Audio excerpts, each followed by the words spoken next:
Extraído do livro Heróis da Fé, de Orlando Boyer. O soluço de 1 bilhão de almas. Disse que Martinho Lutero tinha um amigo íntimo, cujo nome era Micônio. Ao ver Lutero sentado dias a fio, trabalhando no serviço do mestre, Micônio ficou penalizado e disse-lhe: "Posso ajudar, mas onde estou? Permanecerei aqui orando enquanto tu perseveras incansavelmente na luta." Micônio orou dias seguidos por Martinho, mas enquanto perseverava em oração, começou a sentir o peso da própria culpa. Certa noite sonhou com o Salvador, que lhe mostrou as mãos e os pés. Mostrou-lhe também a fonte na qual o purificara de todo o pecado. "Segue-me", disse-lhe o Senhor, levando-o para o alto monte, de onde apontou para o nascente. Micônio viu uma planície que se estendia até o longínquo horizonte. Essa vasta planície estava coberta de ovelhas, de muitos milhares de ovelhas brancas. Havia somente um homem, Martinho Lutero, que se esforçava para apacentar a todas. Então o Salvador disse a Micônio que olhasse para o poente. Ele olhou e viu vastos campos de trigo brancos para a ceifa. O único ceifeiro que lhe dava para cegá-los estava quase exausto. Contudo, persistia na sua tarefa. Nessa altura, Micônio reconheceu o solitário ceifeiro, seu bom amigo, Martinho Lutero.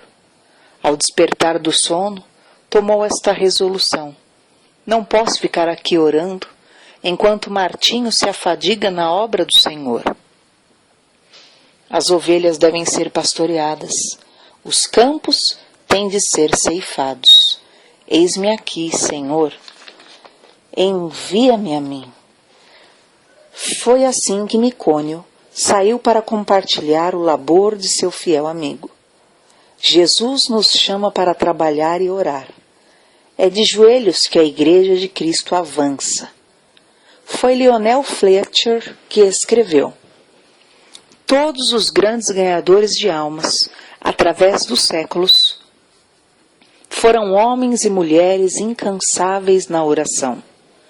Conheço como homens de oração quase todos os pregadores de êxito da geração atual, tanto como os da geração próxima passada, e sei que igualmente foram homens que oravam intensamente.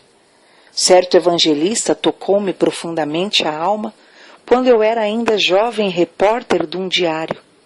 Esse evangelista estava hospedado em casa de um pastor presbiteriano. Bati à porta e pedi para falar-lhe. O pastor, com voz trêmula e com o rosto iluminado por estranha luz, respondeu: "Nunca se hospedou um homem como ele em nossa casa. Não sei quando ele dorme. Se entro no seu quarto durante a noite para saber se precisa de alguma coisa, encontro-o orando. Vi-o entrar no templo cedo de manhã e não voltou para as refeições. Fui à igreja, entrei furtivamente para não perturbá-lo. Achei-o sem paletó e sem colarinho. Estava caído de bruços diante do púlpito. Ouvi a sua voz como que agonizante e comovente, instando com Deus em favor daquela cidade de garimpeiros, para que dirigisse almas ao Salvador. Tinha orado toda a noite, tinha orado e jejuado o dia inteiro. Aproximei-me furtivamente do lugar onde ele orava prostrado, ajoelhei-me e pus a mão sobre o seu ombro. O suor caía-lhe pelo corpo. Ele nunca me tinha visto, mas fitou-me por um momento e então rogou: "Ore comigo, irmão. Não posso viver se esta cidade não se chegar a Deus." Pregara ali 20 dias sem haver conversões. Ajoelhei-me ao seu lado e oramos juntos. Nunca ouvira alguém insistir tanto como ele. Voltei de lá assombrado, humilhado e estremecendo. Aquela noite assisti ao culto no grande templo, onde ele pregou. Ninguém sabia que ele não comera durante o dia inteiro, que não dormira durante a noite anterior, mas ao levantar-se para pregar, ouvi diversos ouvintes dizerem: a luz do seu rosto não é da terra. E não era mesmo. Ele era conceituado instrutor bíblico, mas não tinha o dom de pregar. Porém, nessa noite, enquanto ministrava, o auditório inteiro foi tomado pelo poder de Deus. Foi a primeira grande colheita de almas que presenciei. Há muitas testemunhas oculares do fato de Deus continuar a responder às orações, como no tempo de Lutero, Edwards e Judson. Transcrevemos aqui um comentário publicado em certo jornal. A irmã Dabney é uma crente humilde que se dedica a orar. Seu marido, pastor de uma grande igreja, foi chamado para abrir a obra em um subúrbio habitado por pobres. No primeiro culto, não havia nenhum ouvinte, somente ele e ela estavam presentes. Ficaram desenganados. Era um campo dificílimo. O povo não era somente pobre, mas depravado também. A irmã Dabney viu que não havia esperança a não ser clamar ao Senhor e resolveu dedicar-se persistentemente à oração. Fez um voto a Deus que, se ele atraísse os pecadores aos cultos e os salvasse, ela se entregaria à oração e jejuaria 3 dias e 3 noites no templo, todas as semanas, durante um período de 3 anos. Logo que a esposa daquele pastor, angustiado, começou a orar, sozinha, no salão de cultos, Deus começou a operar, enviando pecadores, a ponto de o salão ficar superlotado de ouvintes. Seu marido pediu que orasse ao Senhor para que ele lhes desse um salão maior. Deus moveu o coração de um comerciante para desocupar o prédio fronteiro ao salão, cedendo-o para os cultos. Continuou a orar e a jejuar 3 vezes por semana. E aconteceu que o salão maior também não comportava os auditórios. Seu marido rogou-lhe novamente que orasse e pedisse um edifício onde todos quanto desejassem assistir aos cultos pudessem entrar. Ela orou e Deus lhe deu um grande templo situado na rua principal desse subúrbio. No novo templo também a assistência aumentou, a ponto de muitos dos ouvintes serem obrigados a acompanhar as pregações de pé na rua. Muitos foram libertos do pecado e batizados. Quando os crentes sentem dores em oração, é que renascem almas. Os que semeiam em lágrimas cegarão com alegria, diz Salmo 126, 5.